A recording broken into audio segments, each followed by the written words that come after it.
Hola, ¿qué tal? Muy buenos días, buenas tardes, buenas noches a la hora que estés escuchando este podcast que lleva por título El viaje del diabético. La diabetes es una enfermedad crónico-degenerativa que no tiene cura. Es resultado de un estilo de vida que incluye una alimentación deficiente, falta de ejercicio y descanso irregular.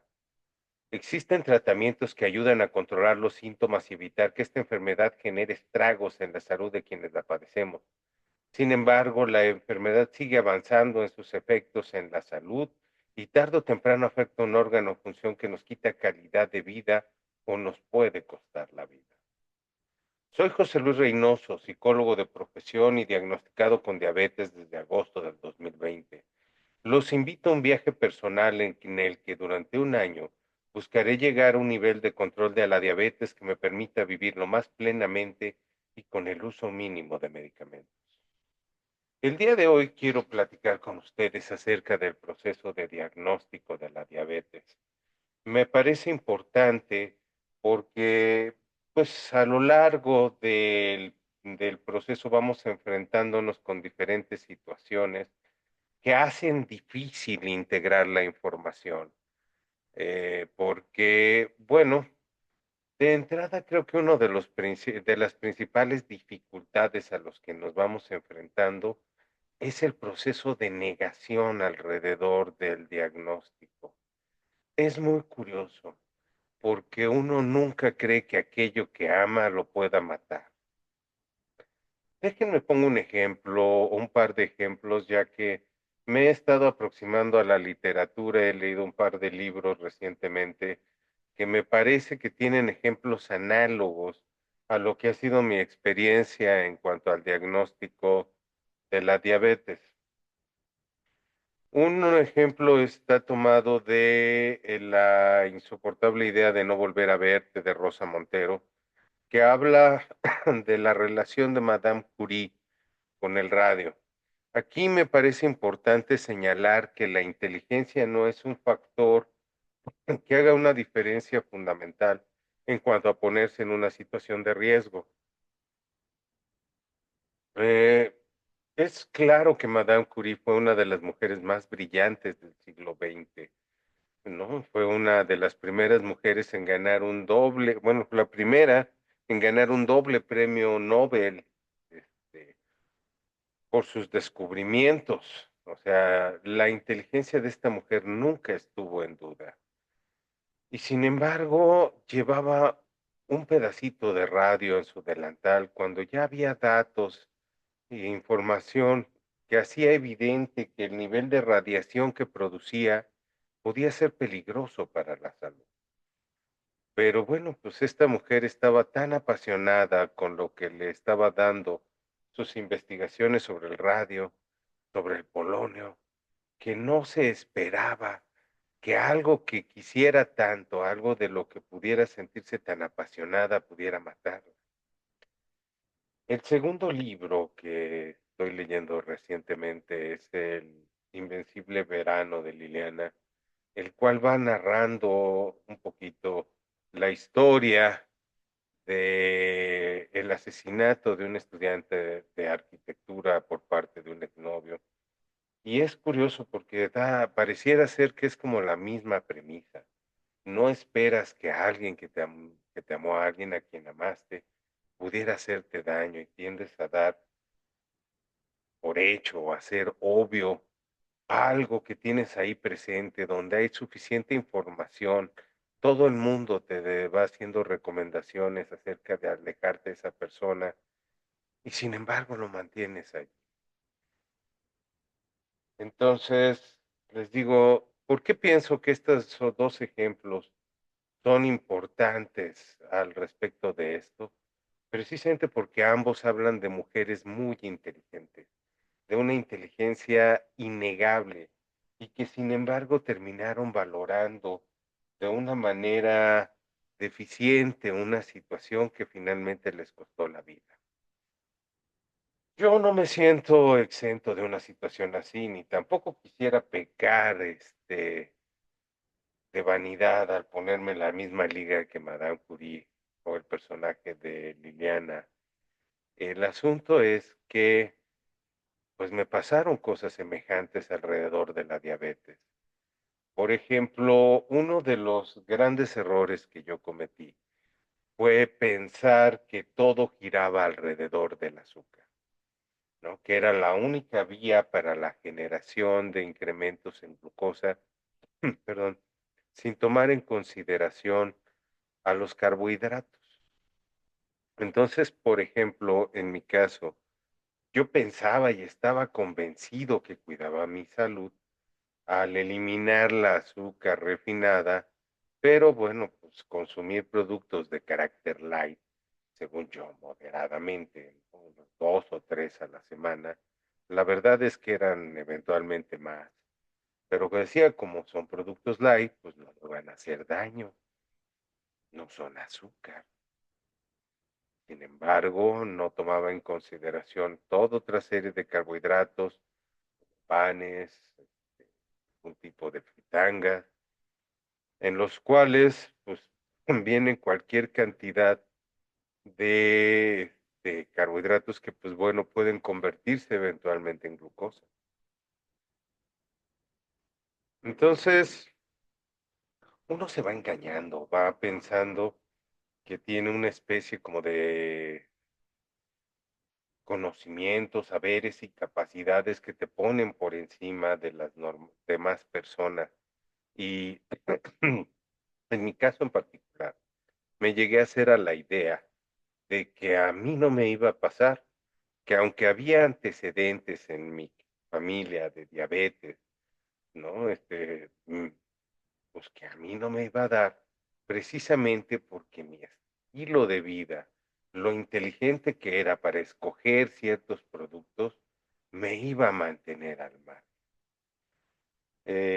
Entonces, pues tampoco mi inteligencia me ayudó mucho para poder llevar un mejor estilo de vida. Y es que la información que hay alrededor de la diabetes es incompleta, a veces es confusa y engañosa, porque todo está centrado en el azúcar, sin tomar en consideración otros productos, otros alimentos y estilos de vida que pueden llevarte a esto, porque en mi caso, pues también comía cuando podía, donde podía y si podía, y obviamente lo hacía con mucho apetito y pues bueno, a veces me daba como atracones.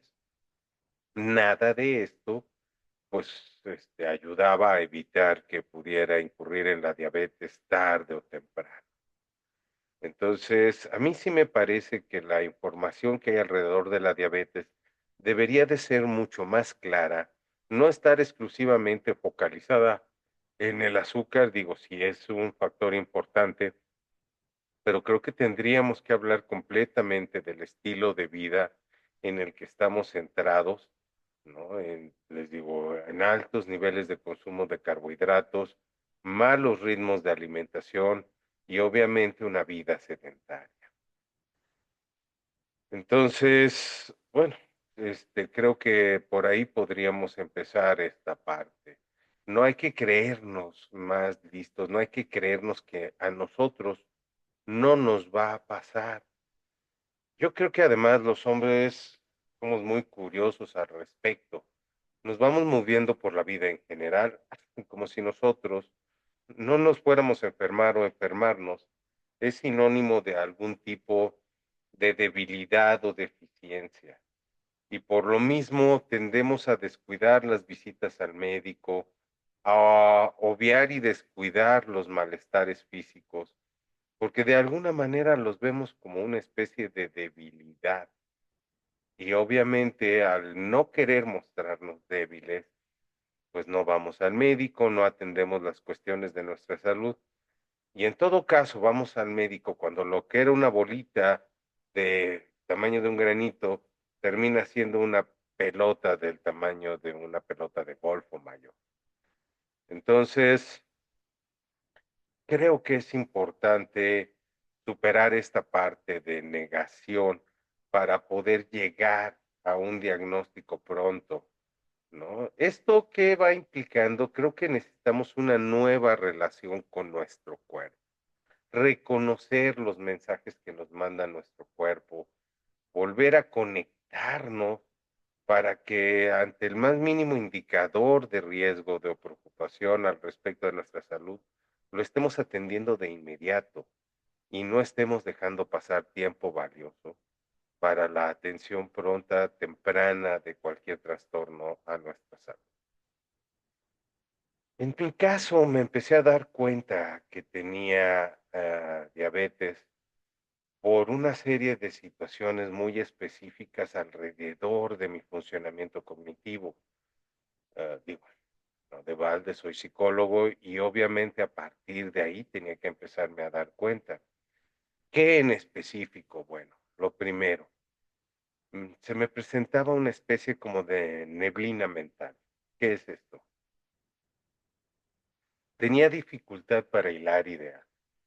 Por ejemplo, estaba hablando, desarrollando algún tema en una de las clases que tenía en línea, porque recuerden que en 2020 todos estábamos encerrados por la pandemia. Perdón.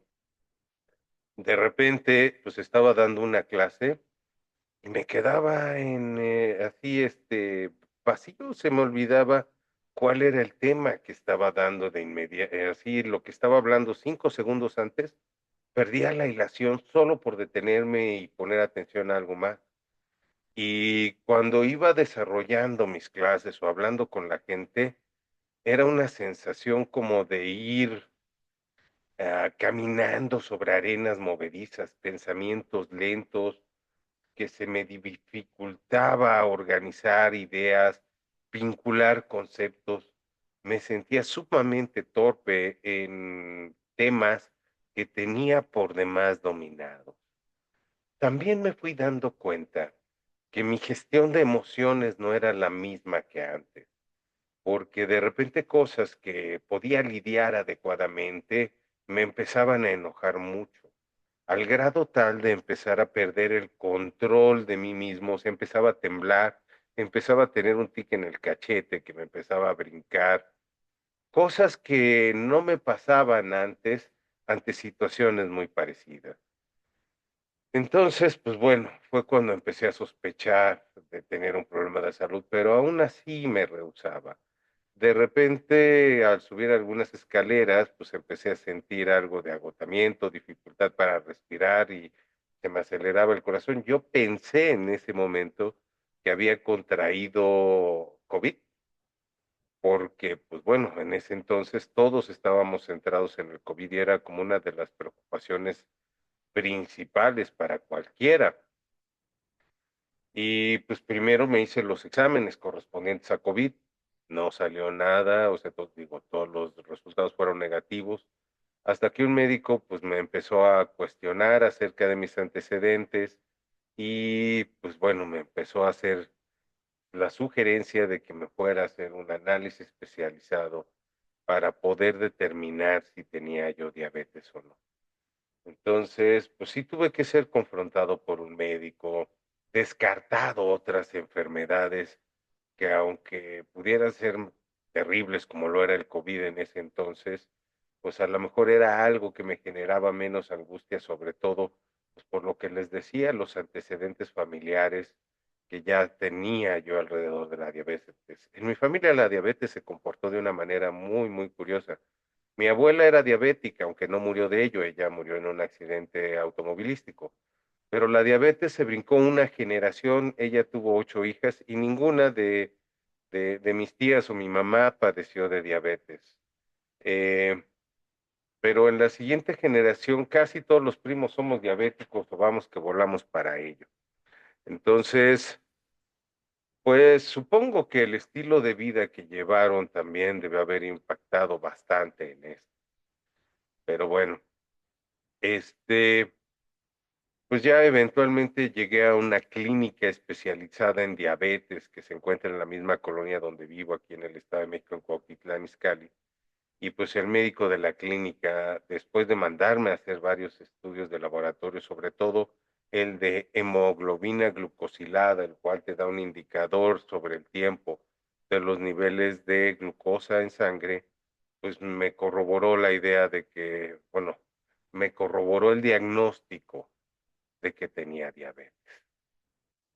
En ese entonces tenía sobre 300 puntos de glucosa en sangre en las pruebas que te sacan sangre y las vas checando con los sensores que te venden en farmacias. Y pues bueno, lo cual fue coincidente con las pruebas de laboratorio. En mi caso empecé a hacer algunos cambios importantes en mi alimentación, dejé de consumir bebidas azucaradas, refrescos, pan de dulce, y pues logré bajar en 15 días de casi 300 puntos de glucosa en sangre a 150, 130, pero bajarlos de allí a llegar a un nivel normal no lo he podido hacer. Me ha costado mucho trabajo, ¿no? Lo cual te va generando algunas, reacciones emocionales, ¿no? Lo primero es frustración. Primero, por darte cuenta que el estilo de vida que según yo llevaba, en lo que yo estaba tan vanidosamente orgulloso de pensar que me estaba cuidando y que por eso mismo a mí no me iba a pasar, pues no era más que, pues, un autoengaño, ya que, por ejemplo, me explicaba alguno de los médicos, la insulina, que es la hormona que ayuda a procesar la glucosa, pues es análogo a los óvulos en una mujer.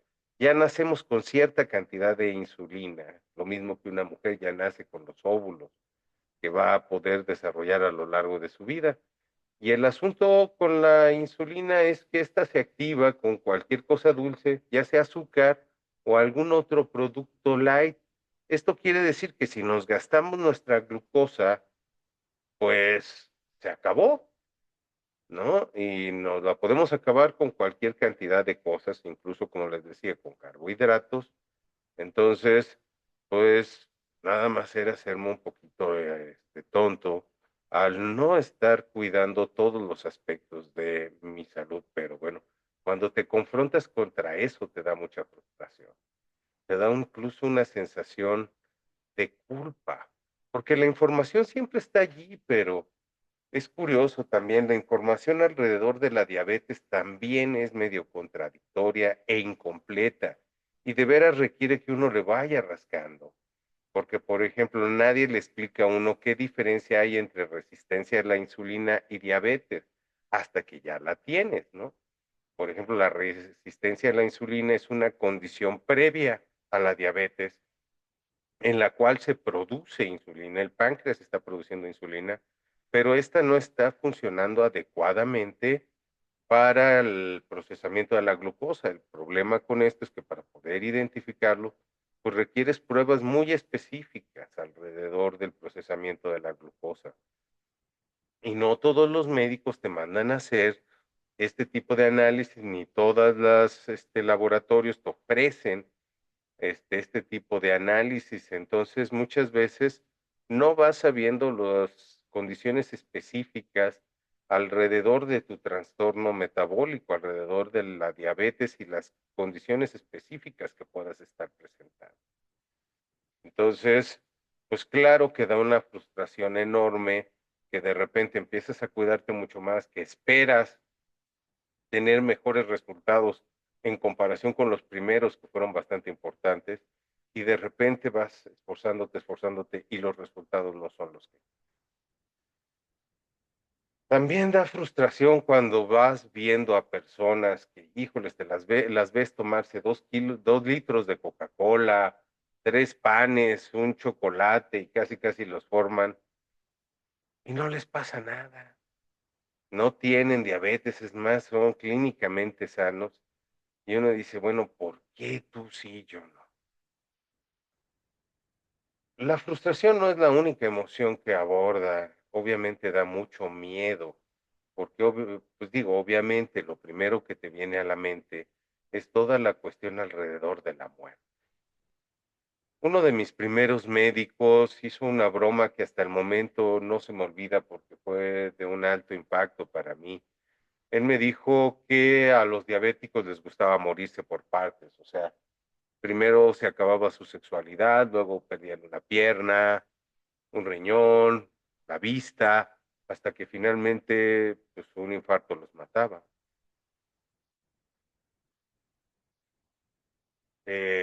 Curiosamente, después de esa sesión con el médico, voy saliendo de la clínica y hay una mujer en silla de ruedas y su hija está pidiendo informes, refería que quería informes acerca del funcionamiento de la clínica y mencionó que su mamá tenía 51 años, ¿no? De edad. Yo para entonces, para cuando se me diagnosticó la diabetes, tenía 48 años y vi a la mujer sin una pierna. Dije: "Guau, estoy a 3 años de eso". Claro que me dio mucho miedo, porque no es solo la muerte, cosa que ya de por sí le va poniendo una carga de presión a esta enfermedad, es el cómo se muere en esta enfermedad. Es muy poco romántica, ¿no? No sé, o sea, no creo que nadie escriba una gran novela acerca de la diabetes. Todavía Alejandro Dumas, no, no era Alejandro Dumas, escribía La dama de las camelias, que es una obra importante del siglo XIX, pues llegaba a romantizar la tuberculosis debido a los niveles fuertes de depresión que se llamaba melancolía en ese entonces. Y bueno, pues todavía se podía hablar de algo que se consideraba positivo de esta enfermedad, pero de lo que es de la diabetes, híjole, nadie va a escribir la gran novela, que de veras no es para nada lindo ni romantizable tener este trastorno metabólico, esta enfermedad crónico-degenerativa.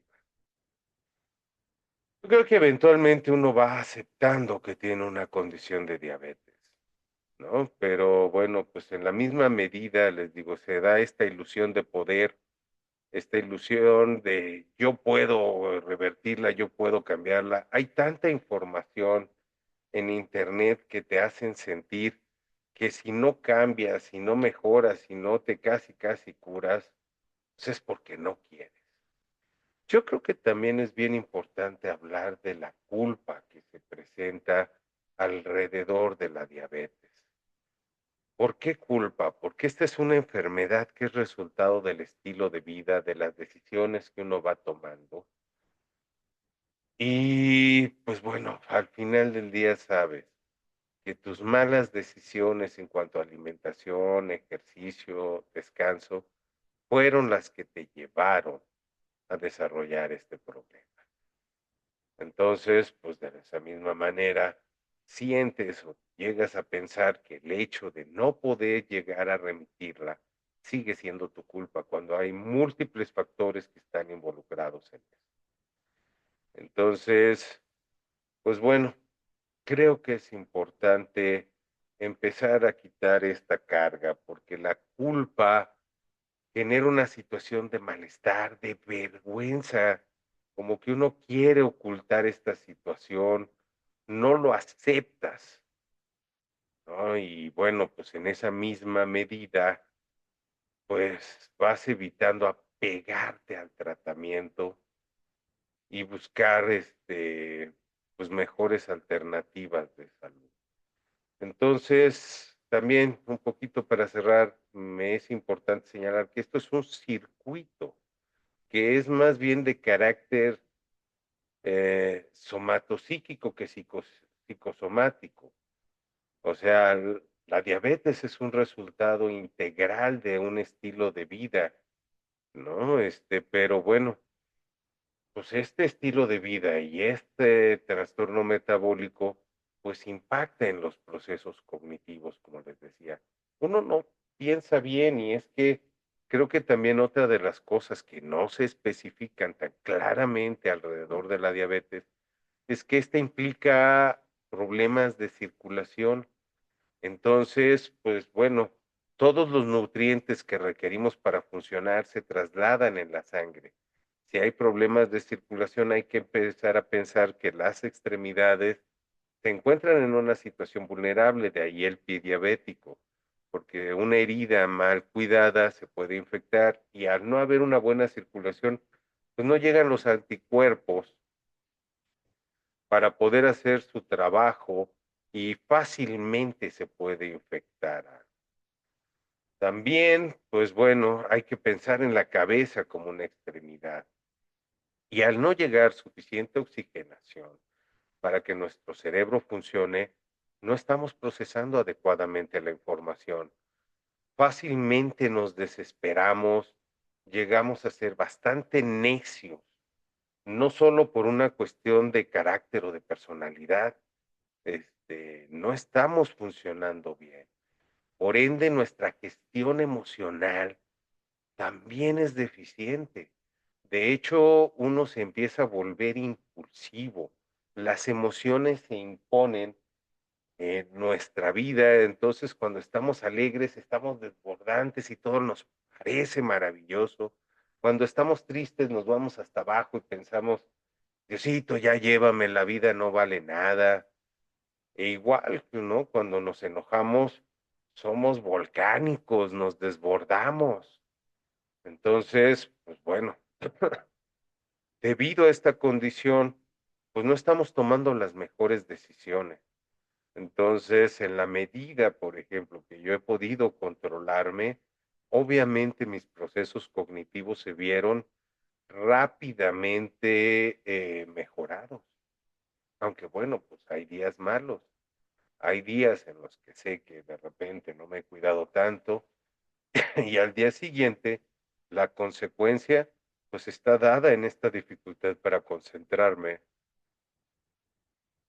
en la lentitud con la que voy pensando y en la dificultad que voy teniendo para gestionar mis emociones. Entonces, bueno, o sea, un poquito a modo de síntesis, creo que uno no debería generar esta sensación de omnipotencia, de yo lo puedo todo.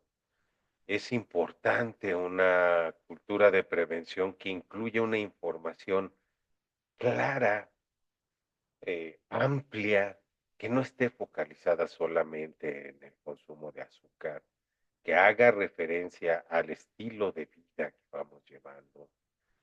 Creo que es importante que eventualmente generemos una mejor relación con nuestro cuerpo para cuidarlo de una mejor manera desde muy jóvenes.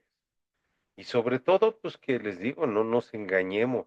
Esta es una enfermedad que nos va a acompañar toda la vida y que requiere de mucha disciplina para poder vivir plenamente, con la menor cantidad de restricciones frustrantes, vamos a decirlo así, porque obviamente hay cosas a las que uno tiene que renunciar de por vida. ¿Vale? Bueno, pues hasta aquí este podcast. Si quieren ver una versión mucho más breve, los invito a Instagram o a TikTok. En esta parte me doy un poquito más el chance de expandirme, de explayarme en las ideas, desarrollarlas e ilustrarlas un poquito más precisamente. Entonces, pues bueno, si llegaste hasta este punto, te lo agradezco.